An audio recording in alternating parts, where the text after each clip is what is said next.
So what we're going to do today is a simple athletic tape job for a plantar fasciitis. You can also use this for a Pes Planus. So we have our very standard athletic tape here, zinc oxide tape, and then we have another roll here that's kind of divided into half strips, which we're going to use throughout this taping application. So the first thing we want to do is place an anchor around the metatarsal heads.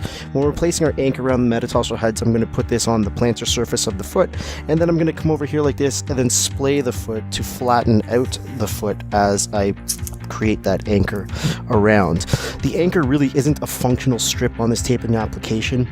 It is simply an area for the functional strips to attach to. Our first strip is going to go from first metatarsal, wrapping around the calcaneus, and then back to the start position at the first metatarsal.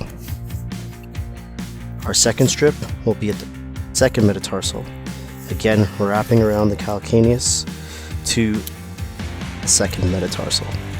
And we are going to continue that pattern to the third, to the fourth,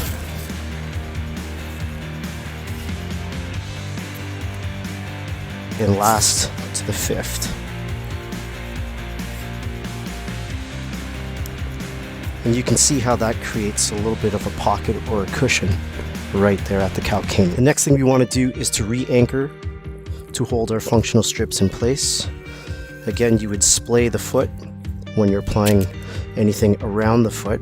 I left it out for the purpose of this video, that way I'm not in the way blocking the shot. And the last part to complete this tape job is going to be 3 or 4 strips starting on the dorsal surface of the foot on the medial side, wrapping around to the lateral side, and then coming up along the medial longitudinal arch as I give that a little bit of a pull to create some tension.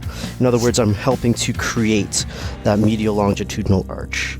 And then from here, wrapping around again, here's a little bit of a pressure as I come up on the medial side. And I'm going to have one more strip, again starting from the medial side, dorsal surface, plantar surface, and then here's a little bit of a pull. So this is what your tape job is going to look like on the plantar surface. So here's the result of that tape job. You can see the functional flat foot on the right side, and then over here you can see how the tape job has really brought some support to the medial longitudinal arch.